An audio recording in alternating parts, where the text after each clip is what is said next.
Financial reporting framework क्या है, इसको हम दो जगह पढ़ेंगे, थोड़ा यहां पे और डिटेल में पढ़ेंगे एसएस 700 के अंदर।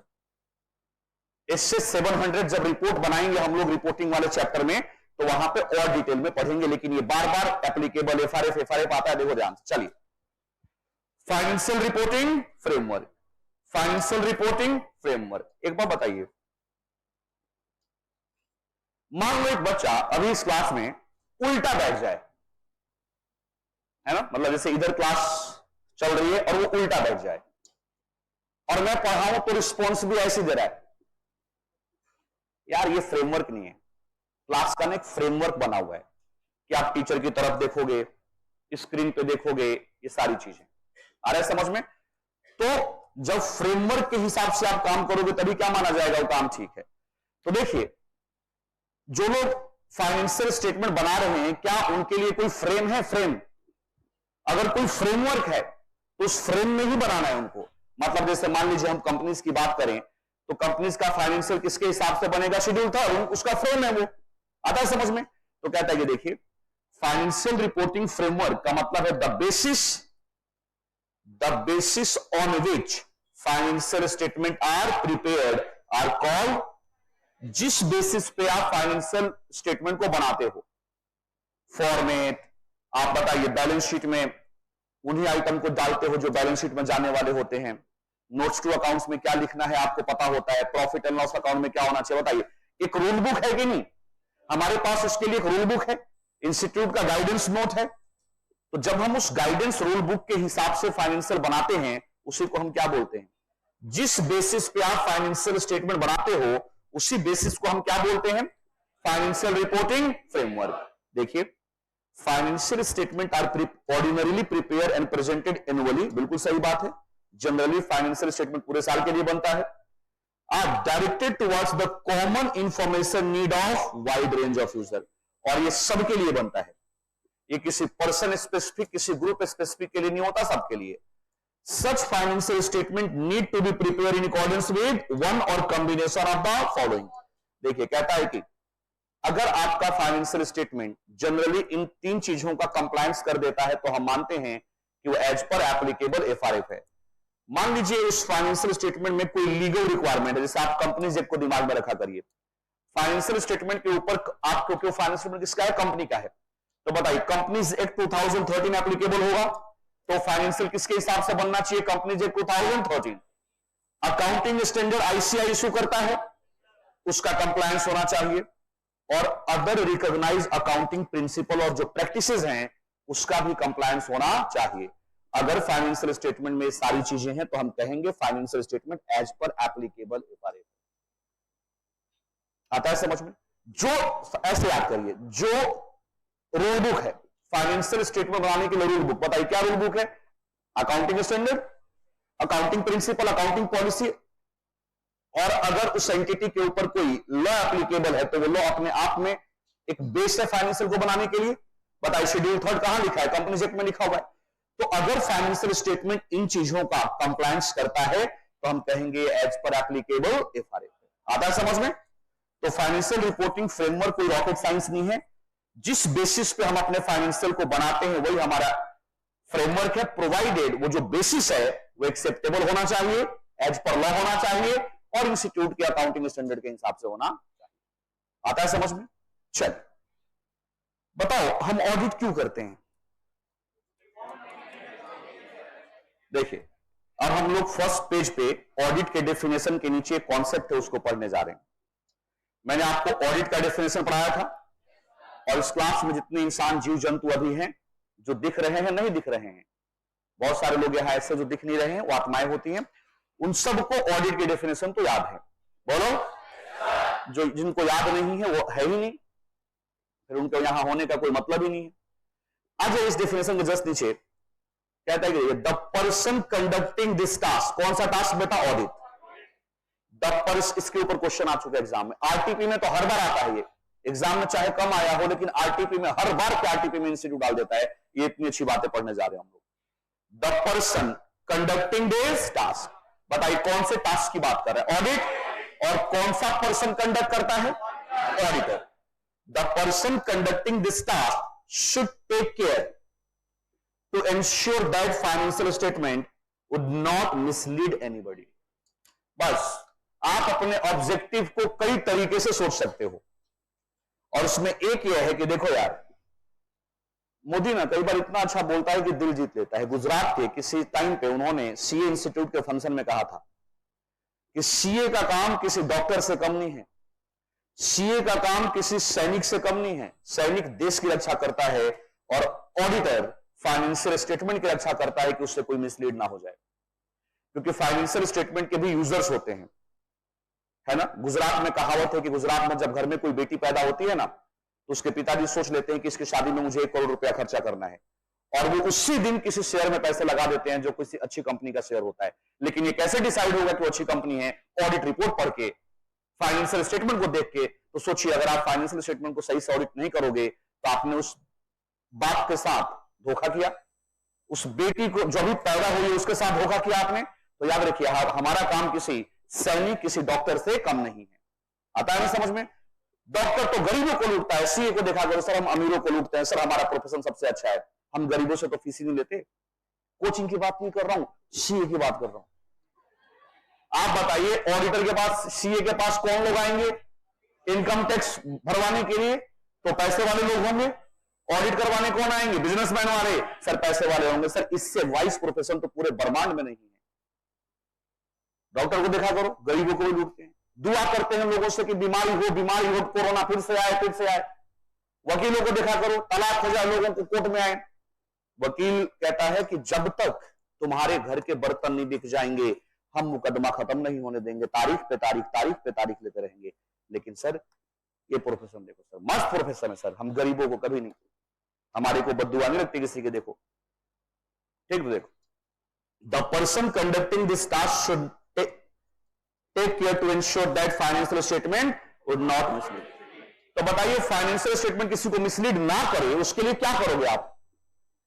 तो कहता है देखो, this he can do honestly by satisfying himself that, अपने आप को सेटिस्फाई करो कि financial statement true and fair view दे रहा है कि नहीं। वही कहानी आ गई ना। तो कहता है कि देखो, आप ना इन सब चीजों को जाके वहां देखना, और इसको दिखाने के लिए मैं ऐसे नहीं पढ़ा सकता ना, आपको यहां आना पड़ेगा। देखो, मेरे पास एक बार किसी लोअर का फोन आया और उन्होंने कहा कि आपका नंबर विकास श्रीवास्तव ने दिया है, मेरे रिपोर्टिंग पार्टनर थे विकास श्रीवास्तव। मैंने कहा ठीक है बताओ, विकास सर ने बोला है तो, कि मेरा केस ना सर्कल 61 में फंस गया है। मैं दिल्ली का एक रिनाउंड लॉयर हूं और उन्होंने बोला है कि अरविंद के पास जाओ, उसकी सेटिंग बड़ी अच्छी है असेसिंग ऑफिसर के साथ, उससे बेहतर तुमको कोई डील नहीं करा सकता। मैंने पूरा 10-15 साल जितना भी मेरा प्रैक्टिस अभी तक हुआ है, सारा लिटिगेशन का हुआ है।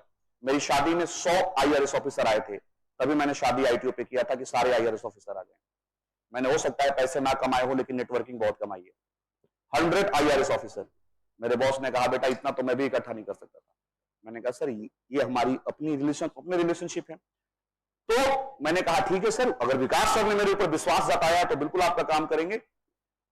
तो मैंने कहा आप अपना फाइनेंशियल दे दो, दिक्कत कहां आ रही है? तो आए मुझे दिक्कत बताने के लिए। देखो कैसे लोग करते हैं, उन्होंने अपना प्रॉफिट एंड लॉस अकाउंट देखा, रियल बता रहा हूं, बिल्कुल रियल। वकील साहब पहले किसी सीए के पास चले गए होते, किसी अकाउंटेंट के पास चले गए होते, कुछ पैसे दे दिए होते तो नौबत नहीं आती। मेडिकल जाके केमिस्ट की दुकान पे पेट दर्द की दवाई खा खा के लीवर ही खराब कर लिया अपना, पहले ही चले गए होते डॉक्टर के पास। देखो यहां लिखा था रिसीट, ठीक है ना, उस लॉयर की रिसीट्स 12 करोड़ रुपया, पूरे साल में उसने 12 करोड़ की रिसीट कमाई थी। इसका डिटेल उसके पास था, बैंक स्टेटमेंट में पैसे आए थे, इसकी पूरी अकाउंटिंग थी। अब यहां पे ना उसने अपने मन से, कोई बैकअप नहीं था इसका, उसने एक शीट लिया, प्रॉफिट एंड लॉस अकाउंट बनाया, to professional fees paid, professional fees paid. अब देखिए दिक्कत क्या है, यहां लिख दिया उन्होंने 2 करोड़। मैंने कहा सर इसका प्रूफ दिखाओ ना। बोलते ऐसे लिख दिया, मैं पागल हूं 12 करोड़ पे टैक्स दूंगा। दिक्कत क्या होती है ना, लॉयर जो होते हैं ना, या जो प्रोफेशनल होते हैं, उनके खर्चे बहुत ज्यादा नहीं होते। आप देखो जो एक वकील है जो कोर्ट में प्रैक्टिस करता है, उसका खर्चा क्या है? एक छोटा सा दफ्तर लेके बैठा होगा कहीं पे भी, ज्यादा फैशनेट है तो बंगाली मार्केट में बैठा होगा, एससीपी में तो थोड़ा रेंट में जाता होगा, तो कहीं भी बैठ के काम कर सकता है। 2-4 स्टाफ रखे हुए हैं जो थोड़ा उनकी कंपाइलिंग कर देते हैं, कोई खर्चा नहीं। सर ये तो ब्रेन का काम है ना, ये तो लिटिगेशन का काम है, कोर्ट में गए, प्रेजेंट हो गए, दबा के पैसे ले रहे हैं, तो इनके खर्चे नहीं होते। और जब खर्चे नहीं होते तो टैक्स ज्यादा बनेगा, प्रॉफिट ज्यादा बनेगा। तो यहां पे ना ये वोकस खर्चे डालते हैं। तो मैंने कहा सर इसका बिल तो दोगे कुछ, भाई आप प्रोफेशनल फीस पेड कर रहे हो तो उस प्रोफेशनल ने आपको बिल तो रेज किया होगा। तो मैं ऐसे डाल दिया, मैंने कहा कोई बात नहीं, आगे देखता हूं। ये फैक्ट बता रहा हूं, फैक्ट। तो salary paid to a staff 1.5 crore या ऐसे जो भी था 1.5 करोड़। मैंने कहा इसका भी करना, कैश में देता हूं, कोई बिल नहीं है, कोई तो प्रूफ होगा ना, ऐसे डाल दिए। ऐसे ही खर्चे डाल के ना वो 4 करोड़ का अपना प्रॉफिट लेके आया था, और 4 करोड़ पे जो भी उनका टैक्स था उन्होंने पे कर दिया था। असेसिंग ऑफिसर एक लड़की थी। आदमी से मैनेज करना बड़ा आसान है, डिफरेंट जेंडर कन्विंस करना बड़ा मुश्किल है। और उसने बड़े शिद्दत से वकील साहब का फाइनेंशियल देखा था। तो मैं पहले ही समझ गया, मैंने विकास सर को फोन कर दिया कि सर इसमें कुछ है नहीं। भाई साहब ने मतलब यार देखो दुनिया करती है, सबको पता है हिंदुस्तान में ना 3 से 5% केसेस स्क्रूटनी में आते हैं बस। आप जो अपना आईटीआर फाइल करते हो ना, ये मैं डेटा बता रहा हूं सीबीडीटी का, मैं कोई चीज ऐसी हवा में नहीं बोलता। 3 से 5% केस हिंदुस्तान में इनकम टैक्स वाले स्क्रूटनी मतलब जांच पड़ताल के लिए सिलेक्ट करते हैं। तो बचने के चांसेस कितने हैं? 95%। आपकी प्रोबेबिलिटी 95% बचने की है, लेकिन कुछ बदकिस्मत होते हैं उस 5% में आ जाते हैं। तो लोग ना एक घपलेबाजी करते हैं, क्योंकि इनकम टैक्स के पास इतने रिसोर्सेज नहीं है कि वो सबके केस को स्क्रूटनाइज कर पाए। ये सीबीडीटी खुद कहता है। तो 3 से 5% केस, और ये भाई साहब उसमें आ गए। तो विकास सर ने कहा चले जाओ यार, मेरे जानने वाले हैं, देख लो जो हो जाए, सेट कर दो इनकी सेटिंग, थोड़ा कितने पैसे वैसे ले दो। मैं चला गया वहां पे, मैडम कहती भाई कोई बिल नहीं दे रहे हैं, कोई बिल नहीं दे रहे हैं, बताइए क्या ये फाइनेंशियल स्टेटमेंट मिसलीडिंग नहीं है? चलो ये तो एक छोटे इंसान का फाइनेंशियल स्टेटमेंट है, अब इसी में कंपनी को आ जाओ कि आप खुद बताओ एज ए ऑडिटर, आप इस एंटिटी का ऑडिट करने गए हो। मैं किसी इंडिविजुअल की बात नहीं कर रहा हूं, मैं टॉपर्स क्लासेस की बात कर रहा हूं। एज्यूम कर लो 12 crore receipt, professional fees paid. बताइए क्या प्रोफेशनल फीस पे करना गुनाह है? लेकिन इसका बिल तो होना चाहिए। ये सर्विस एक्चुअली में एंटिटी ने ली हो, बोलो, कोई बैकअप ही नहीं है, कोई पेमेंट ही नहीं किया, ऐसे ही हवा बना दिया। मैंने एक हियरिंग के बाद जब मैडम का मूड देखा तो मैंने सर को सॉरी बोल दिया। मैंने कहा नहीं सर, हम भी उसी को बचाएंगे जिसने थोड़ा बचाने का लिहाज छोड़ा हो। यहां पे सीए क्या कर लेगा भाई? यहां वकील क्या, मुजरिम खुद अदालत में जाकर मैंने खून किया है, तो बताइए वकील राम जेठमलानी भी दोबारा पैदा होकर आ जाए तो क्या कर लेंगे? तो वकील क्या कहता है? सबसे पहले आप अपना गुनाह कभी भी कबूल मत करना, बाकी तो मैं तुमको बचा लूंगा। लेकिन यहां गुनाह तो साक्षात है ना। फाइनेंस इसीलिए कहा जाता है कि सब सीए से पहले दिखा लेना चाहिए, वेरीफाई करा लेना चाहिए। थोड़े पैसे लेता है तो क्या हो गया, आपको सुकून तो देता है। तो देखिए लोग ऐसा करते हैं, बताइए मिसलीडिंग है कि नहीं? हमें यही तो देखना है। आओ देखो नंबर 1 पॉइंट क्या कहता है, the accounts have been done up with the reference to entry in the books of account, that is ledger balances agree with the entries made in the books of account। ठीक है, मतलब जो भी accounts बने, accounts का मतलब laser, जो भी अकाउंट्स आपने बनाए हैं वो अकाउंट्स बुक्स ऑफ अकाउंट में जो एंट्रीज हुई है ना उसके बेसिस पे बनना चाहिए। समझते चलना, एक लाइन का है लेकिन मैं इसको 10 मिनट लगाऊंगा क्योंकि आपको समझना है। आप जैसे ऑडिट पे जाते हो ना तो सबसे पहले आप करते हो वाउचिंग। क्या करते हो? वाउचिंग। सबसे प्राइमरी काम है वाउचिंग करना, ठीक है ना। किसका वाउचिंग करना? एक्सपेंस का। लेकिन जब आप थोड़े एक्सपीरियंस हो जाओगे ना, थोड़े से एक्सपीरियंस हो जाओगे, थोड़ा ऑडिट सीख जाओगे, तो वाउचिंग नहीं करोगे तुम करोगे लेजर स्क्रूटनी। सेकेंड स्टेज आता है लेजर स्क्रूटनी, लेजर को चेक करना। अब जैसे मान लीजिए प्रॉफिट एंड लॉस अकाउंट, बताइए शुरू में जब आप ऑडिट पे जाते हो तो एंटिटी जो पहला डॉक्यूमेंट आपके हाथ में देती है ना वो फाइनेंशियल स्टेटमेंट का ड्राफ्ट देती है, वो फाइनेंशियल स्टेटमेंट बना चुकी है, उसका ड्राफ्ट देती है। आप उसको चेक करते हो, उसको मॉडिफाई कराते हो अगर मॉडिफिकेशन की जरूरत होती है तो, लेकिन वो पहले से ही अपना पीएल अकाउंट बना चुकी होती है क्योंकि उनका काम है। तुमने पीएल उठाया, तुमने बोला मुझे तुमने देखा ट्रेवलिंग एक्सपेंसेस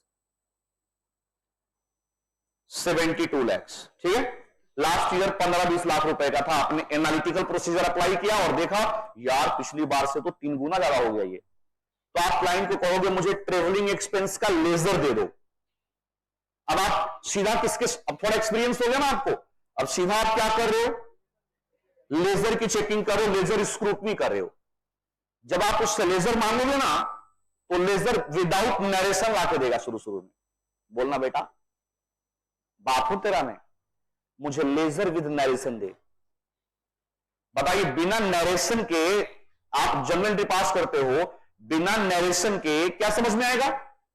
तो लेजर विद नरेशन चाहिए हमको, ठीक, तो जाएगा टेली में कमांड देगा, अपने ईआरपी पे कमांड देगा और लेजर किसके साथ निकलेगा? नरेशन के साथ। अब आपने पूरे 12 महीने के लेजर आपने मंगा लिए, क्योंकि बताइए ये जो अमाउंट है 72 लाख, ये एक ट्रांजेक्शन का है या पूरे साल का जोड़ के है? पूरे साल का। तो उसका ना लेजर आ गया आपके पास। लेजर में बड़ी सारी एंट्रीज होंगी, मान लो 40 पेज का लेजर था, छोटे छोटे ट्रेवलिंग के भी खर्चे थे, बड़े बड़े भी थे। आपने मेटरनिटी अप्लाई किया उस लेजर को देख के, आपने देखा उसके अंदर 10,000 से लेके 2 लाख तक के ट्रेवलिंग के खर्चे हैं। तो आपने अपने माइंड में सेट कर लिया कि हम 50,000 से ऊपर के सारे ट्रेवलिंग के खर्चों को पहले चेक करेंगे। अगर उसमें मिस स्टेटमेंट नहीं मिला तो ठीक है, लेकिन मिस स्टेटमेंट ज्यादा मिला तो फिर हम और डिटेल में फिर हम 20,000 से ऊपर वाला भी देखेंगे, और गंदगी मिली तो हम सारा ही देखेंगे। लेकिन अगर मान लो 40 पेज में से 20 पेज के जो खर्चे थे, मतलब 20 पेज का जो लेजर था वो 50,000 से ऊपर वाले थे, तो मैंने 50,000 के ऊपर वाले सारे खर्चे चेक कर लिए, एक भी मिस स्टेटमेंट नहीं था। बताइए मेरी हिम्मत बढ़ेगी ना? मैं बोलूंगा इन्होंने काम अच्छा किया है, छोड़ दो, हो गई सैंपलिंग, काम खत्म। तो देखिए मैंने उसका लेजर उठाया, उसमें एक ना ट्रेवलिंग का एक्सपेंस दिख रहा था 5 लाख का। अगस्त में ट्रिप लगी थी जिसमें कितना खर्चा था? 5 लाख। तुम अब क्लाइंट को क्या कहते हो? भाई ये काम करो, इसका मुझे वाउचर लाके दो। लेजर किससे बना होगा? वाउचर से, एंट्री से। समझना ध्यान से, आपने सबसे पहले ट्रांजेक्शन हुआ होगा बेटा, अकाउंटिंग कहां से शुरू होती है? ट्रांजेक्शन से। सबसे पहले ट्रांजेक्शन हुआ होगा, आपने बुक्स में उसको रिकॉर्ड किया होगा, उसके बाद अकाउंट्स बना होगा। तो हम कहेंगे इस 5 लाख का क्या लाके दो मुझे? वाउचर। एंट्री दिखाओ कहां पास किया है। 3 दिन तक वो एंट्री ही नहीं लेके आया आपको। सर थोड़ा बिजी हूं, कल देता हूं, परसों देता हूं। बताइए आपके मन में कुछ डाउट होगा? अगर वो डिटेल बहुत जल्दी देता है तब भी डाउट, और ज्यादा लेट देता है तब भी डाउट। प्रोफेशनल स्केप्टिसिज्म कहते हैं, अलर्टनेस। 3 दिन के बाद वो आपको इसका बिल लेके आया जिसमें सपोर्टिंग डॉक्यूमेंट नहीं था, सिर्फ एक वाउचर था, travelling expense account debit to incent tour करके कोई कंपनी थी टूर वाली, उसको क्रेडिट दिया हुआ था। बताइए वाउचर तो मिल गया ना, एंट्री तो मिल गई, लेकिन बताओ ये एंट्री कैसे बनी होगी? सपोर्टिंग डॉक्यूमेंट के बेसिस पे है ही नहीं। तुमने कहा सर सपोर्टिंग डॉक्यूमेंट सर नहीं है मेरे पास। हो सकता है वो ट्रेवलिंग हुई ही ना हो और इन्होंने एक वाउचर बना दिया हो ट्रेवलिंग का और खर्चा क्लेम कर लिया हो। बोलो क्या छोड़ दूंगा या अदर प्रोसीजर लगाऊंगा? मैं बोलूंगा चलो कोई बात नहीं, बिल नहीं है, दिखाओ उस पार्टी को पेमेंट कब हुई है। भाई आपने पेमेंट भी तो किया होगा ना, इंसेंट टूर का अगर बिल नहीं है तो आपने उनको 5 लाख की पेमेंट भी तो की होगी, पेमेंट दिखाओ। एक्सटर्नल कंफर्मेशन लाओ, इंसेंट टूर से लेटर लिखवा के लाओ, कुछ तो मुझे कन्विंस करने के लिए करोगे। लेकिन सोचो अगर ना करे तो ये फाइनेंशियल मिसलीडिंग है कि नहीं? सिंपल है, बहुत सिंपल सर, इससे बढ़िया तो कोई पेपर ही नहीं है। अगर हम सवेरे सवेरे 6 घंटे की नींद पूरी करके आते हैं, हम देखो the accounts has been drawn up with reference to entries in the books of account. जो भी अकाउंट्स बने हो बुक्स ऑफ अकाउंट में, जो एंट्री हुई है उसी के बेसिस पे बने हो। यही तो काम करते हैं हम लोग। लेजर उठाते हैं, बड़े बड़े खर्चों को टिक कर देते हैं और उसको कहते हैं कि भाई इसके सारे ट्रांजेक्शंस की डिटेल निकाल दो। हम चेक करेंगे उस ट्रांजेक्शन के बेसिस पे ही अकाउंट बना है कि नहीं बना। That is ledger balance agree with the entry made in the books of account. चलिए, आपने चेक कर लिया, सब इन ऑर्डर था। अब सेकेंड स्टेप देखो, अब जो एंट्रीज हुई है ना बुक्स ऑफ अकाउंट में, वो एडिक्वेटली सपोर्टेड होना चाहिए, सफिशिएंट एप्रोप्रिएट। ऐसा ना हो वाउचर बनाया है, उसका कोई सपोर्टिंग डॉक्यूमेंट ही ना हो। जैसे आज तुम घर गए, समझिएगा ध्यान से, आज घर गए, तुमने कहा पापा 500 रुपए देना। पापा ने कहा क्यों? तो आज मैं कैब से आया हूं, है ना, रास्ते में बिजली कड़क रही थी, मेट्रो जहां थी वहीं रुक गई, ऐसे हो गया होगा ना, तो आप मुझे कैब के 500 रुपए दो। पापा क्या बोलेंगे? प्रूफ दिखाओ। आप कैब से आए, उसका प्रूफ दे दो। तुमने कैब वाले से क्या ले, तुमने दिखाया कि देखो मैंने पेटीएम से पेमेंट किया है, चाहे अपने वॉलेट से पेमेंट किया, कुछ भी आपके पास प्रूफ है। या कैब वाले से आपने रिकॉर्डिंग करवा ली थी, क्योंकि तुम्हारे पापा ऑडिटर हैं, बिना चेकिंग के पैसे देते नहीं है। तो बताइए, आपसे बिल मांग लेंगे कि नहीं? तो यहां पे भी वही है, देखिए, लेजर किससे बना हो? बुक्स ऑफ अकाउंट से। और बुक्स ऑफ अकाउंट किससे बने हो? Sufficient and appropriate evidences. जहां पे भी एविडेंसेस आएगा ना, हम साथ में क्या जोड़ेंगे? Sufficient and appropriate. तो बताइए, ट्रेवलिंग एक्सपेंस, आपने ट्रेवलिंग का लेजर उठाया था, 5 लाख की एक एंट्री चेक करने गए थे। एंट्रीज तो थी लेकिन सपोर्टिंग डॉक्यूमेंट नहीं था। लेकिन बताइए, अगर उसने सफिशिएंट एप्रोप्रिएट ऑडिट एविडेंस दिखा दिए, सॉरी सफिशिएंट एप्रोप्रिएट एविडेंस दिखा दिए, कैसे? उसने इंसेंट टूर जो कंपनी थी उसका बिल दिखा दिया, बोर्डिंग पास की कॉपी लगी थी, डायरेक्टर लोगों का एक फॉरेन मीटिंग था कस्टमर से, वहां गए थे वो लोग, प्लस उस मीटिंग का जो ईमेल कम्युनिकेशन था उसकी कॉपी लगा रखी है। इवन इंसेंट टूर को जो पेमेंट हुआ है उस दिन का वो बैंक स्टेटमेंट को प्रिंट आउट निकाल के हाईलाइट करके लगा दिया। सर, ये लगाए जाते हैं, एक अमाउंट को जस्टिफाई करने के लिए बहुत सारे डॉक्यूमेंट लगाए जाते हैं कि ऑडिटर उससे सेटिस्फाई हो जाए। तो बताइए, 5 लाख की एक एंट्री थी ना, travelling accounts debit to incent tour. बताइए, आपको क्या चाहिए था? बिल। बोलो, बिल है आपके पास? यस, वाउचर के साथ बिल लगा हुआ है।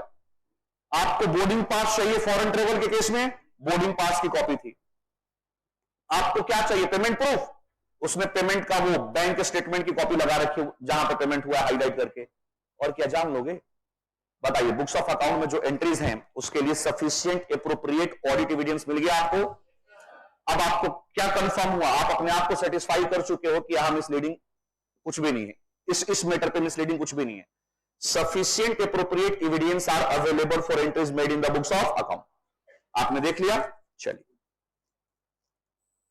none of the entries in the books of account has been omitted. None of the entries in the books of account has been omitted in the process of compilation, and nothing which is not in the books of account has been found place in the statement. That is, all transactions are being recorded in the books of account. याद रखिएगा, entity के जितने भी transaction हुए हैं वो recorded होने चाहिए। कोई भी ऐसा ट्रांजेक्शन ना हो जो कंपाइलेशन के टाइम पे क्या हो जाए? ओमिट हो जाए। इसीलिए आपको बताता हूं ऑर्गेनाइजेशन क्या करता है, वो अपना डे बुक बनाता है। आप देखिएगा ऑफिस में ना 3, 4, 5 अकाउंटेंट इसी काम में लगे होंगे कि बैंक स्टेटमेंट से इतने पैसे गए हैं या इतने आए हैं, तो एक एक की एंट्री हो गई है कि नहीं। वो एक एक दिन पर डे जितने ट्रांजेक्शन हुए हैं, पैसे आने या जाने का, हर एंट्री को रिकंसाइल करते हैं, चेक करते हैं कि कंपाइलेशन के टाइम पे, बुक्स को कंपाइल करने के टाइम पे कोई भी ऐसा ट्रांजेक्शन ना हो जो ओमिट हो गया हो, या फिर कोई ऐसा ट्रांजेक्शन जो हुआ ही नहीं उसको यहां लिख दिया गया। मतलब ना तो कुछ छूटा हो ना कुछ छोड़ा गया हो। छूट जाना, छोड़ना, ऐसा कुछ नहीं होना चाहिए। मतलब जो ट्रांजेक्शन हुए वो प्रॉपरली रिकॉर्ड होने चाहिए। The information convey by the statement is clear and unambiguous. मतलब जो भी फाइनेंशियल स्टेटमेंट पे आप इंफॉर्मेशन दोगे वो यूजर को समझ में आना चाहिए।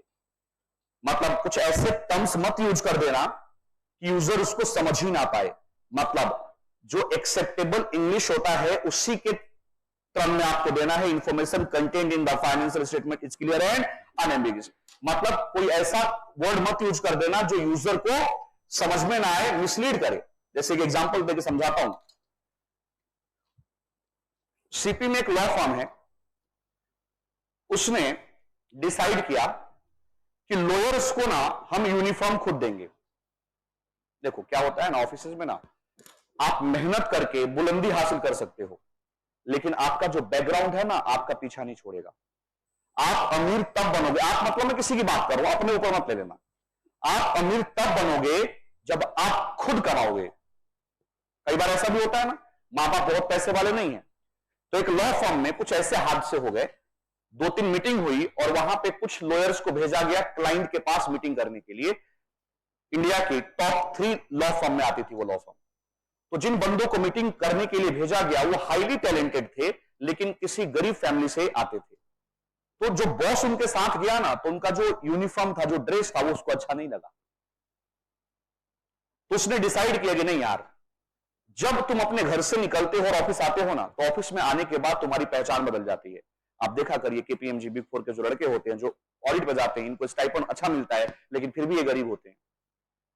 सर आप जब बिग 4 में जाओगे, आपको वहां का स्टेटस मेंटेन करना पड़ेगा, उनके जैसे कपड़े पहनने पड़ेंगे, परफ्यूम लेना पड़ेगा 15-20 हजार रुपए का। आपको नहीं बचते पैसे। लुई फिलिप का एक सूट लेने जाओ, 32,000 का सूट मिलेगा आपको आज की डेट में, नहीं मिलेगा 10-12 हजार का।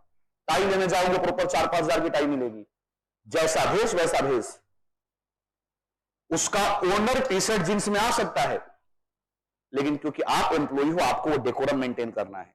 तो आप लोग जो स्टेटस डाल देते हो ना कि देखो बिल गेट्स तो टी शर्ट में, सर वो मालिक है, वो नंद आ गया, कोई फर्क नहीं पड़ता, वो तो ओनर है ना, उसका क्या बिगाड़ दोगे तुम। लेकिन आप वहां जॉब कर रहे हो, आपका प्रोटोकॉल है, आपको मेंटेन करना पड़ेगा, और वहां पैसे नहीं बचते हैं, लेकिन उन लोगों का स्टेटस ही वैसा है। तो उनको, उसके बॉस को बुरा लगा और उन्होंने कहा कि अब ना जितने भी हमारे लॉयर्स हैं, उनके कैबिन के पास एक हैंगर लगाया जाए, स्टैंड हैंगर लगाया जाए, और 2-2 गाउन और कोट, वकीलों का गाउन होता है और कोट होता है, 2-2 जोड़ी कंपनी बना के देगी रेमंड्स का, बहुत बढ़िया। और ये मैंडेटरी होगा कि हमारा लॉयर जब भी किसी मीटिंग में जाएगा तो ये कपड़ा पहन के जाएगा, बढ़िया वाला, क्योंकि वहां पे आप XYZ नहीं हो, आप रिप्रेजेंटेटिव हो उस फर्म का। 13 लाख रुपए का खर्चा आया उस ड्रेस पे, मुझे अमाउंट तक याद है। 13 लाख का खर्चा आया, लेकिन अब इसको प्रॉफिट एंड लॉस अकाउंट में कैसे दिखाया जाए, क्योंकि इसमें एक डाउट है, हो सकता है इनकम टैक्स वाला ना इस खर्चे को बिजनेस एक्सपेंस ना माने, डिसअलाउ कर दे, पढ़ेंगे हम लोग पीजीबीपी में, डिसअलाउ कर दे।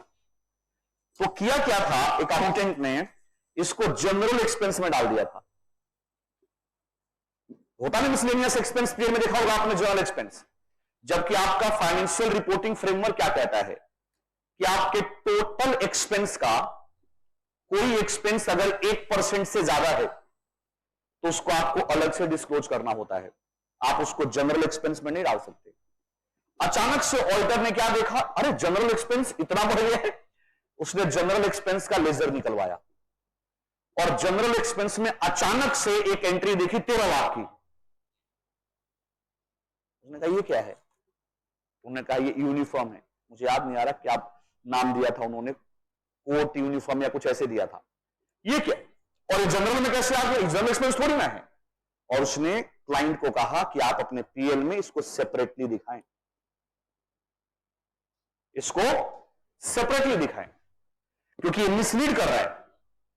ये 13 लाख रुपया जो आपने यूनिफॉर्म बनवाए हैं अपने लोगों के लिए, ये जनरल एक्सपेंस नहीं है, और इसका जो अमाउंट हो ज्यादा है, इसको आपको सेपरेट दिखाना होगा। कई सारे लोग ना जनरल एक्सपेंस में ऐसे खर्चे डाल देते हैं जो वो नहीं चाहते कि सेपरेटली नजर आए। तो बताइए इंटेंशन क्या है, मिसलीड करने का। एक कंपनी फॉरेन ट्रिप पे अपने लोगों को लेके गई, अपने एम्प्लॉय को फॉरेन ट्रिप पे लेके गई, और ट्रेवलिंग को छोड़ के 76 लाख का खर्चा आया। सिंगापुर क्रूज पे गए थे लोग, अपनी पूरी टीम को 150-200 लोगों को लेके गए घुमाने के लिए 2-3 दिन, और 76 लाख रुपया फूंक के आ गई एक फर्म। बड़ी जगह जाओगे सब खर्चे होंगे सर, देखो जिसका पेट भरा है ना वो ऐसे खर्चे करेगा, लेकिन जिसका खुद का पेट नहीं भरा हो दूसरे का पेट क्या भरेगा। 76 लाख का खर्चा, हम लोग क्योंकि केस करते हैं तो हमारे सामने चीजें आती हैं। 76 लाख का खर्चा, इसको कहा जाता है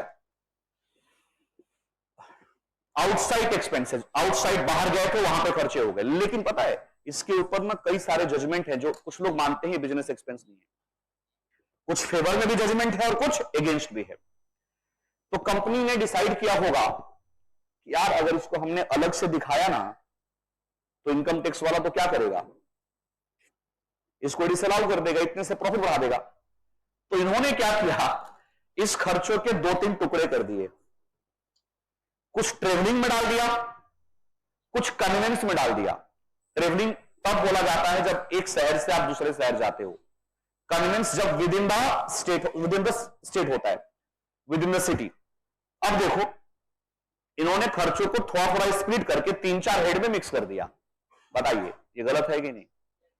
ये आप जानबूझ के कर रहे हो मिसलीड करने के लिए, ऐसा नहीं होना चाहिए। आज तक बताओ तुम लोगों ने, तुम तो इतने बड़े हो गए, जिंदगी में हजारों प्रॉफिट एंड लॉस अकाउंट देखे होंगे आपने, हजारों, ठीक है। तो अगर प्रॉफिट एंड लॉस अकाउंट में यहां लिखा होता है सैलरी, कभी भी आपके दिमाग में आता है कि सैलरी के अंदर कोई और खर्चे होंगे, या माइंड में आता है सिर्फ सैलरी होगा?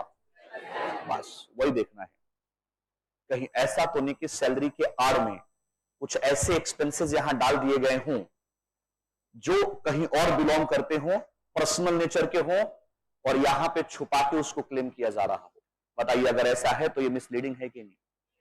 यही तो कह रहा है, देखो, the information convey by a statement is clear and, मतलब मिसलीडिंग नहीं होना चाहिए, उसको प्रॉपरली आपको मेंशन करना है। आगे इसको और क्लियर कर दिया, देखो,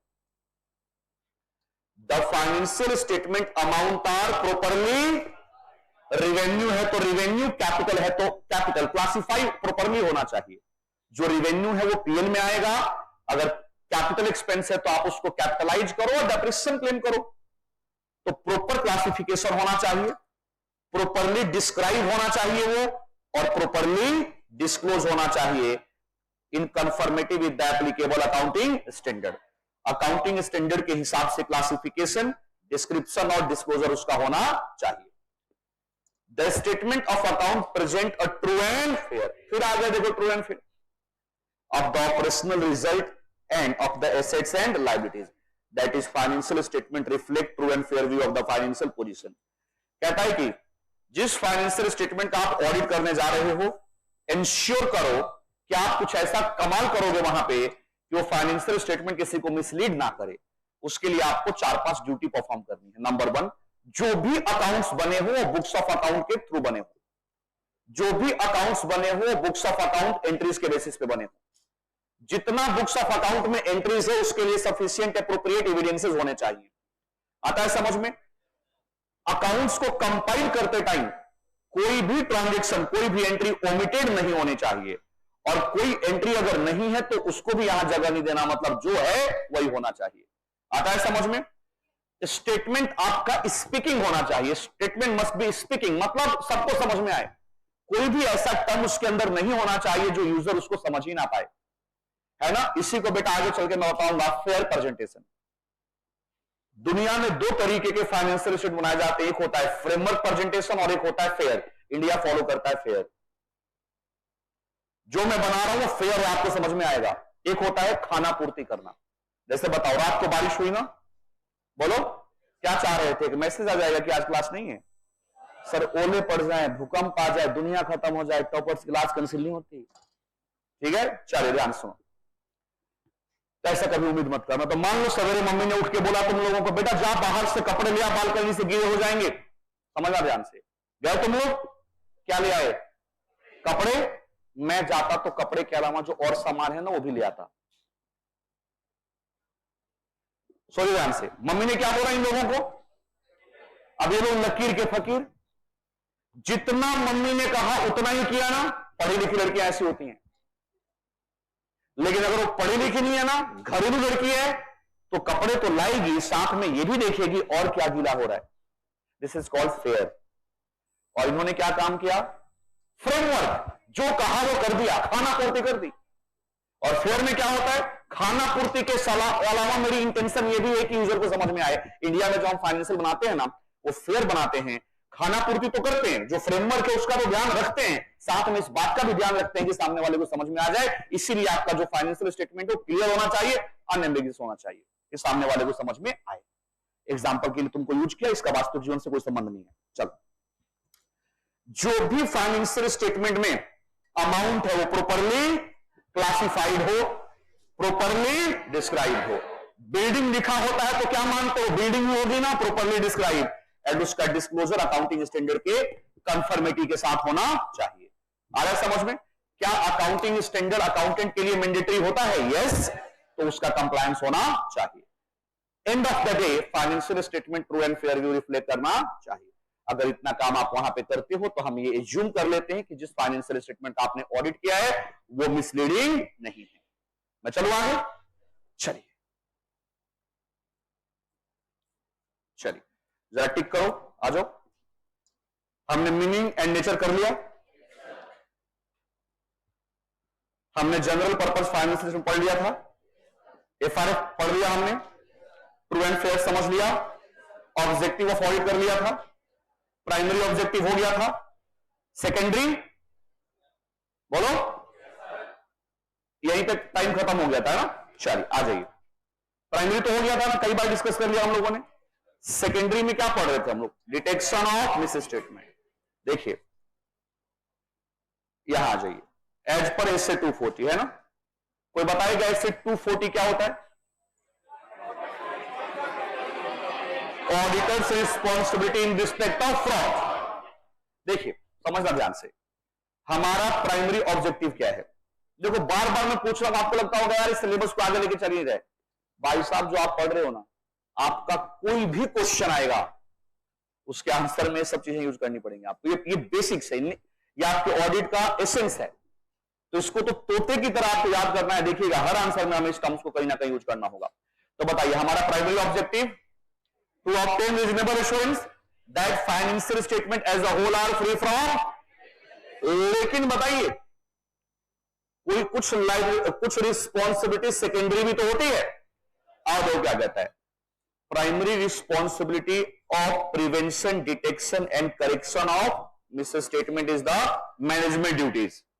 बताइए आप एक ऑर्गेनाइजेशन चलाते हो, आप उस ऑर्गेनाइजेशन के मैनेजमेंट हो, तो आपके ऑर्गेनाइजेशन में फ्रॉड ना हो इसके लिए सिस्टम बनाना किसका काम? आपका। मैं तो आके कमेंट कर दूंगा सिस्टम स्ट्रांग है या वीक है, मैं तो ओपिनियन देता हूं बस। दुनिया का सबसे आसान काम है मेरा, ओपिनियन दे देना, पढ़ लिया करो, ठीक है ना। तो ये काम किसका? प्रिवेंशन का मतलब क्या होता है? हो ही ना, कोई फ्रॉड हो ही ना, कोई एरर हो ही ना, पहले से ही एक ऐसा सिस्टम बना के चलो। आपको बता रहा हूं, देखो बताना पड़ता है ना यार। आप में से कुछ बच्चे ऐसे होते हैं ना जिनको इंटर में कोई डर नहीं लगता, फाइनल में कोई डर नहीं लगता, फाउंडेशन में भी डर नहीं लगा था, क्योंकि वो डे वन से फोकस्ड है। सोचिए एक बार, देखो कितना अच्छा हो जाए, एग्जाम से एक महीने पहले हम जितना ईमानदारी से पढ़ते हैं, अगर उतनी ईमानदारी हम 6 महीने 7 महीने दिखा दें। डर किसको लगता है? जो आखिरी के 1-2 महीने में फोकस करते हैं। लेकिन कुछ बच्चे ऐसे भी होते हैं जो शुरू से ही, हाँ ठीक है थोड़ा लास्ट में हम ऑब्वियस से थोड़ा ज्यादा पढ़ेंगे, लेकिन जो शुरू से ही फोकस्ड हैं, तुम लोग आपस में दूसरे से बात करते हो, पता है कौन है? आप बता, क्या मैं अपनी क्लास में नहीं पढ़ पाऊंगा? क्या हमारी क्लास में बच्चे नहीं होते होंगे? भाई साहब उस टाइम तो फेस टू फेस क्लास होती थी, बस एक सीट क्लास में हासिल करने के लिए आईटीओ पे हम लोग को दौड़ के आना पड़ता था। ट्रेन फरीदाबाद ऑडिट से ट्रेन पकड़ के आते थे, एक सीट नहीं मिलती थी भाई साहब, ऑडिटोरियम के बीच में जो सीढ़ियां होती थी ना उसमें बैठ क्लास करते थे। आज उनमें से किसी बच्चे को मैं नहीं जानता, ना मुझे कोई जानता है सर। अगर उनके साथ मैंने जिंदगी के 10 मिनट भी बिताए थे तो मेरी जिंदगी का वेस्टेज था, क्योंकि आगे चल के मुझे वो यूजलेस थे मेरे लिए। ये आपस में जो आपकी दोस्ती है यार, ये सब यूजलेस है, आगे जाके कोई काम नहीं आने वाला। 5 साल के बाद लिख के ले लो, ये याद भी नहीं रहेगा कोई तुमको। एक आधा कोई याद रह जाएगा, वो भी तुमको पैसा मांगने के लिए फोन करेगा, ना ही याद हो तो अच्छा है। ये सब वेस्टेज है, आपको बता रहा हूं मैं लिख के। लेकिन देखिए कुछ बच्चे बड़े फोकस होंगे, तुम उसको क्या क्या बोलोगे? किताबी कीड़ा है वो। सोशल, अरे नहीं बनना सोशल, मुझे जेब में खाने को रोटी नहीं, पहनने को कपड़ा नहीं, और सोशल बनने चले। सोशल तब बनेंगे जब सोसाइटी के लिए हम कैपेबल हो जाएंगे। तो कुछ बच्चे ऐसे ही बैठे हो क्लास में, जो आता होगा चुपचाप अपना सीरियस हो गया, यहां से किसी से कोई मतलब नहीं सर, उसको कभी डर ही नहीं लगेगा, उसको कभी डर नहीं लगेगा। उसकी लड़ाई क्या है? फाउंडेशन में 300 से ऊपर आएंगे या 280 आएंगे। डर किसको लगता है? जो बाउंड्री पे खेलते हैं, है ना, समाज मेंटेन करते हैं। अरे मेंटेन करेंगे, एक बार अब पहले समाज में अपनी आइडेंटिटी तो बना लें। तो देखो, प्रिवेंशन का मतलब हो ही ना, मतलब वो चीज हो ही ना, प्रिवेंट कर देना। पेट में दर्द हो रहा है ना, जाओ अल्ट्रासाउंड कराओ। जरूरी थोड़ी है कि दर्द इतना ज्यादा बढ़ जाए कि रात को नींद ना आए तब जाएंगे। थोड़ा सा भी अगर बॉडी आपको, जैसे बाइक वाइक में हल्की सी आवाज आ जाती है, हम कहां लेके जाते हैं? Service station. Prevention, prevention is better than. तो आप, और ये मैनेजमेंट की ड्यूटी है कि ऑर्गेनाइजेशन में फ्रॉड एरर ना हो, उसके लिए इंटरनल कंट्रोल बनाए जो किससे प्रिवेंट करे, फ्रॉड एरर ना हो। लेकिन बताइए, दुनिया में क्या कोई ऐसा इंटरनल कंट्रोल सिस्टम हो सकता है जो फ्रॉड एरर को जीरो कर दे? नहीं, मिनिमम कर सकता है। समझना ध्यान से। चलो मान लो फ्रॉड हो भी गया, तो जितना जल्दी वो डिटेक्ट हो जाएगा ना, उतना ही नुकसान कम करेगा। कैंसर ना हो, बताइए, ऑर्गेनाइजेशन में फ्रॉड एरर एक कैंसर की तरह है। कैंसर ना हो इसके लिए हमें साल में एक बार चेकिंग कराते रहना चाहिए, कॉम्प्रिहेंसिव मेडिकल चेकअप होता है ना। लेकिन चलो हो भी गया तो जल्दी से फर्स्ट स्टेज, सेकेंड स्टेज तक क्या हो जाए, वो डिटेक्ट हो जाए। और अगर डिटेक्ट हो गया तो उसका करेक्शन है ना। तो याद रखिए, ऑर्गेनाइजेशन में फ्रॉड एरर ना हो, उसके लिए ये प्राइमरी रिस्पॉन्सिबिलिटी किसकी है? मैनेजमेंट की। चलिए बताइए, घर चलाना प्राइमरी रिस्पॉन्सिबिलिटी किसकी? पापा की। मम्मी होम मिनिस्ट्री, पापा फाइनेंस मिनिस्टर, बिना पैसा के घर चलेगा।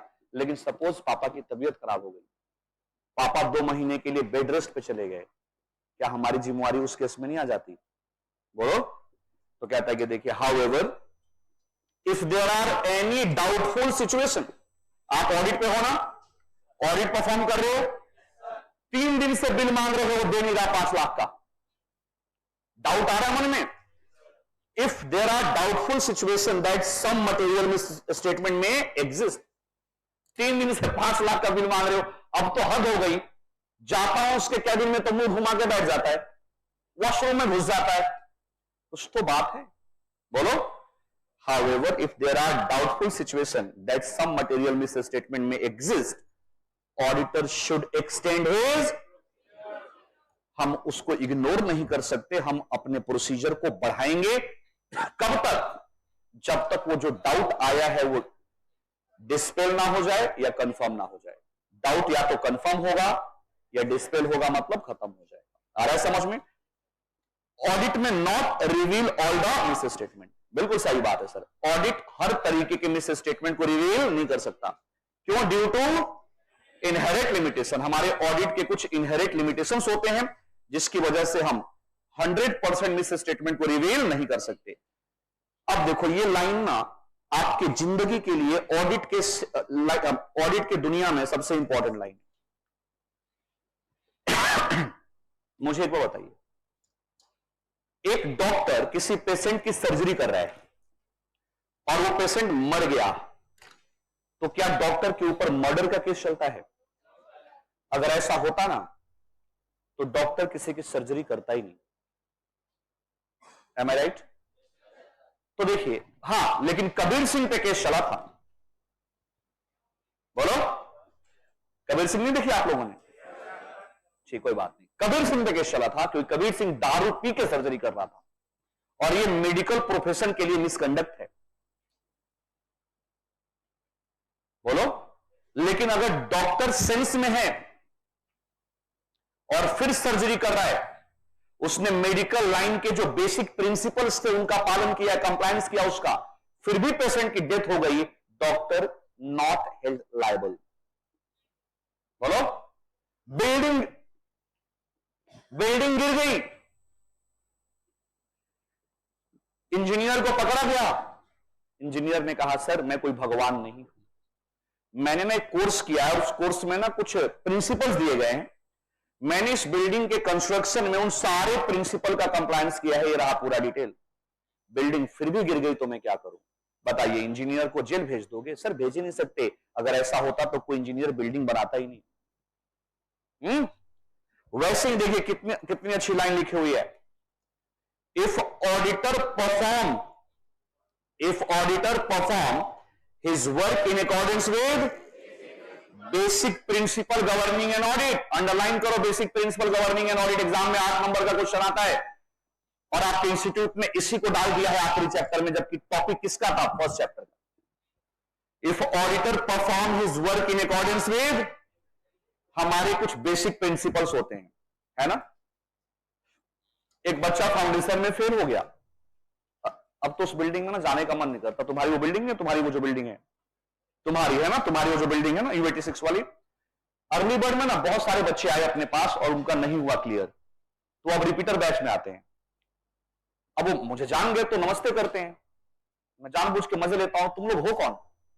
तो हम फाउंडेशन पढ़ते हैं, मैं तो तुमको पढ़ाता ही नहीं। तो कहते सर आपने, कल 3-4 लड़कियां मिली, कहते सर आप इस बिल्डिंग में बताया करो। अच्छा क्यों? हमें ना वो चीजें फिर रिमाइंड हो जाती हैं। Every person whose total income a previous year exceed maximum amount not chargeable to tax. मैंने कहा बेटा वो ये जीवन के दर्द है, आपको महसूस करना पड़ेगा, ये होता रहेगा आपको, है ना। तो देखिए उसमें ना एक लड़की, जिस दिन आपका रिजल्ट आया था ना, आप लोग बच्चे ही तो अभी, लेकिन मैं आपको पैम्पर नहीं कर सकता, मैं पैम्पर करूंगा ना आप कमजोर हो जाओगे। तो एक बच्ची का हौज खास से फोन आया मेरे पास, हौज खास या उधर से, बताया भी होगा तुम लोगों को। बहुत रो रही थी कि सर मैं आज तक जिंदगी में फेल नहीं। मैंने कहा सीए बेटा, जिंदगी में सीए किया था क्या आज से पहले? है ना, यहाँ तो अच्छे अच्छे सुरमा लोगों को डिग्री मिल जाती है, हम तो चीज ही क्या है। उसको बहुत समझाया, और 2 दिन के बाद अपनी मम्मी को लेके आ गई, है ना। तो मैंने बोला बेटा देखो, इंस्टीट्यूट गंदा नहीं, वो इंस्टीट्यूट को गाली दे रहे थे। मैंने कहा उसी इंस्टीट्यूट ने किसी को 350 नंबर भी तो दिए हैं, तो इंस्टीट्यूट कैसे गलत हो गया? आप में कुछ कमी रही होगी। उसकी मम्मी कहते नहीं सर, आप मेरी बेटी को नहीं जानते, इसने पूरी पढ़ाई की थी ईमानदारी से, फेल हो गई वो अलग बात है, लेकिन देखिए इसने अकाउंट्स की 5 कॉपियां भर रखी है, इसने लॉ की 3 कॉपियां भर रखी है, मैथ में तो दर्जन कॉपी भर रखी है। बताइए, मां बाप भी ऐसे बच्चों को सपोर्ट करते हैं। रिजल्ट, मैं फिर कह रहा हूं, रिजल्ट आपके नॉलेज का ब्लूप्रिंट नहीं है। नॉलेज के अलावा बहुत सारे और फैक्टर्स होते हैं रिजल्ट के लिए। मान लीजिए आप माइग्रेन के पेशेंट हो और एग्जाम के दिन ही आपका हेडेक इतना ज्यादा हो गया, आपको सब कुछ आता हुआ दिक्कत होगी, बैलेंस शीट हर बार टैली होगी तो उस 3 घंटे में नहीं हो पाई, कोई पॉइंट मिस हो गया तो क्या आपका इंटेलिजेंस लेवल 0 हो गया? नहीं सर। तो लेकिन क्या करोगे, हमारा एजुकेशन सिस्टम ही ऐसा है, उसके लिए हम कुछ कर ही नहीं सकते। तो बताइए, एक बच्ची फेल हो गई लेकिन फिर भी उसके पेरेंट्स उसके रिस्पेक्ट कर रहे हैं, क्योंकि उसने पढ़ाई के जो बेसिक प्रिंसिपल्स थे उनको फॉलो किया है। नहीं पढ़ती, मस्ती मारती तो मां बाप 2 थप्पड़ मेरे सामने लगाते, लेकिन कहते सर कोई बात नहीं, अगली बार पास हो जाएगी, 300 नंबर लेके आएगी, चिंता ना करें आप। लेकिन ये मत कहिए कि मेरी बच्ची ने पढ़ाई नहीं करी सर, इसने तो दिवाली भी नहीं मनाया था, दिवाली के दिन भी कान में रुई लगा के पढ़ रही थी। देखिए, this is the basic principle. आता है समझ में? हमें नहीं पता हमारा रिजल्ट क्या होगा, लेकिन सर जब आप मेरे सामने आओ ना, तो मैं तुम्हारी गलतियां ना गिनवाऊं, मैं ये कहूं बेटा तूने पढ़ाई तो अच्छी की थी, रिजल्ट नहीं आया, कोई बात नहीं, अगली बार आ जाएगा। This is called basic principles, है ना। अब तो देखता हूं मैं बच्चों को यहाँ पे रैंक चाहिए जी, अच्छा पढ़ेंगे, ब्रेक हो जाता है, कोने में बैठ के चाय पी रहे होते, सर ऐसे बच्चों की रैंक आती है। You have to focus about your study. Sir 6 से 7 महीने आपकी जिंदगी के लिए, 7 साल की तकदीर लिख देगा अगला 6 महीने आपका, 7 साल की तकदीर लिख देगा, ठीक है ना। और उसको हम इतना कैजुअल तरीके से, लेकिन देखो आप ही में से कुछ बच्चा होगा जो फोकस होगा, देखिएगा जिसमें रिजल्ट आएगा, आपकी मेहनत कहीं ना कहीं तो रिफ्लेक्ट करेगी ना, आज करे या कल करे, मेहनत कभी बेकार थोड़ी ना जाएगी। और जो मस्ती हमने मारी है, जो मजे हमने लिए हैं, वो कभी ना कभी सजा बनेगा, चाहे आज बने चाहे 6 महीने के बाद बने, फैक्ट है। तो देखो, हमें नहीं पता हमारी जिंदगी में क्या होगा, लेकिन हमें अपने 24 आवर्स को बेहतर तरीके से यूटिलाइज करना है। सर आपको पूरा हक है मस्ती करने का, अगर 24 में से 13 घंटे आप अपनी पढ़ाई कर लेते हो। दुनिया में 100 लोग अगर हैं, 100 लोग, एक रिसर्च कहता है कि 100 लोग हैं तो इसमें 1% लीडर है और 99% फॉलोअर हैं। इस पूरे दुनिया के जनसंख्या को देखें तो 1% लीडर, और ये लीडर में एक रिसर्च किया गया, ये 13 घंटे अपने लिए काम करते हैं। दुनिया में हर इंसान को 13 घंटे के लिए, 13 घंटे अपने लिए सेल्फिश होना चाहिए, अपने फ्यूचर के लिए, अपने करियर के लिए।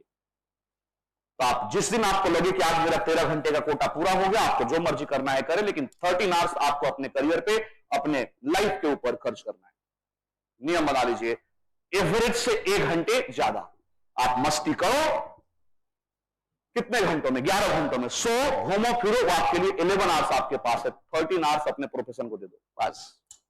चलिए, मैं तो इसलिए बोल देता हूं कि कल को फेल होके आओगे तो मुझे अफसोस नहीं होगा कि मेरे पास जो था मैंने आपको दिया नहीं, मेरे पास जो भी था सब कुछ मैंने आपको दे दिया।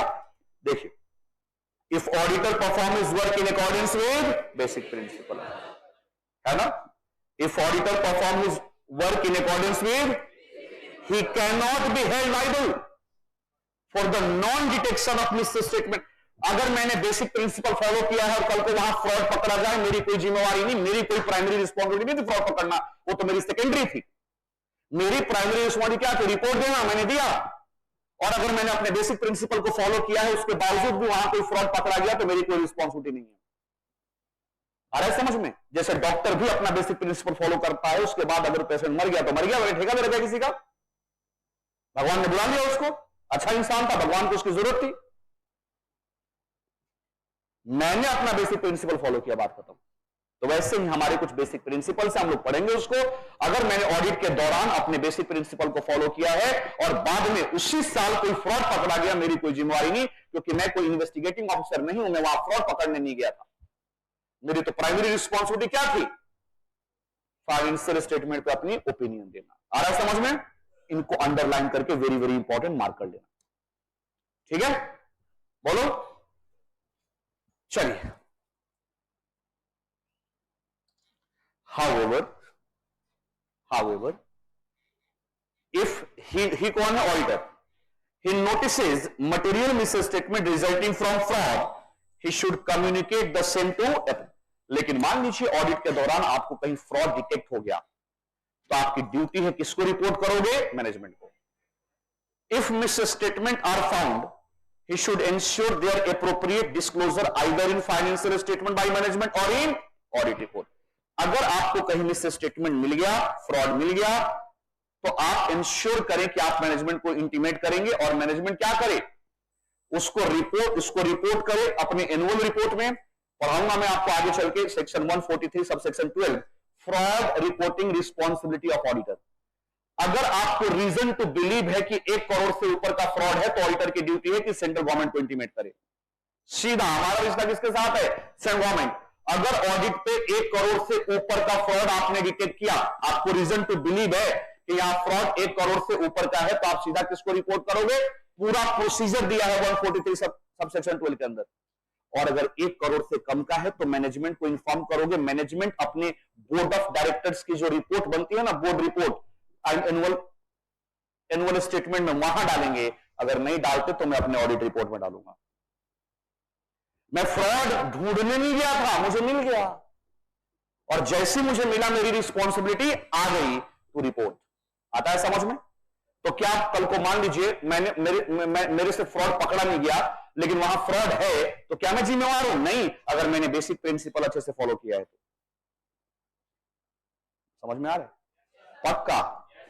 चलिए, देखिए एक इंग्लिश लॉ है काफी फेमस ऑडिट में, in the case of Kingston cotton mills company. देखिए क्या कहता है, unless doubtful situation are there. बताइए, आपको मन में कोई डाउट आएगा तभी तो फर्दर प्रोसीजर लगाओगे। अगर कोई डाउट ही नहीं है, आप तो अपना काम करते जाओगे।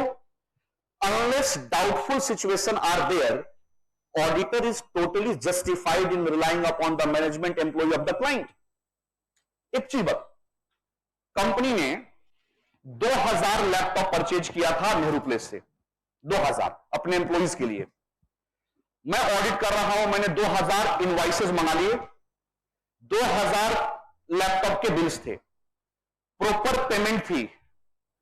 2-4 महीने के बाद पता लगा कि वो जो बिल था ना, वो बोकस था, वो जाली बिल था। बताइए, क्या आप ऑडिटर से ये एक्सपेक्ट कर सकते हो कि वो डॉक्यूमेंट को ऑथेंटिकेट करे कि वो ओरिजिनल है या डुप्लीकेट? नहीं सर, मेरा प्रोफेसर मुझे ये सब नहीं सिखाता। मैं कोई फोरेंसिक ऑडिट नहीं कर रहा हूं। सीए फाइनल में पढ़ोगे फोरेंसिक ऑडिट, वहां पे सब चीजें चेक की जाती है। हम कोई फोरेंसिक ऑडिट थोड़ी कर रहे हैं, और ना ही हम उसको करने के लिए कैपेबल हैं, उसके लिए अलग कोर्स होता है। मैं तो अपने ऑडिट के बेसिक प्रिंसिपल फॉलो कर रहा हूं। अगर कोई एम्प्लॉय झूठ बोले तो क्या मैं उसका मन पढ़ सकता हूं? नहीं सर। और हाँ, कोई डाउटफुल सिचुएशन आएगा तो शायद मैं थोड़ा वहां पे अलर्ट हो जाऊंगा, थोड़ा और काम कर लूंगा, लेकिन ऐसा कोई डाउटफुल सिचुएशन नहीं था। तो याद रखिए, मेरी कोई जिम्मेवारी नहीं। Auditor is a watch dog, not a blood hound.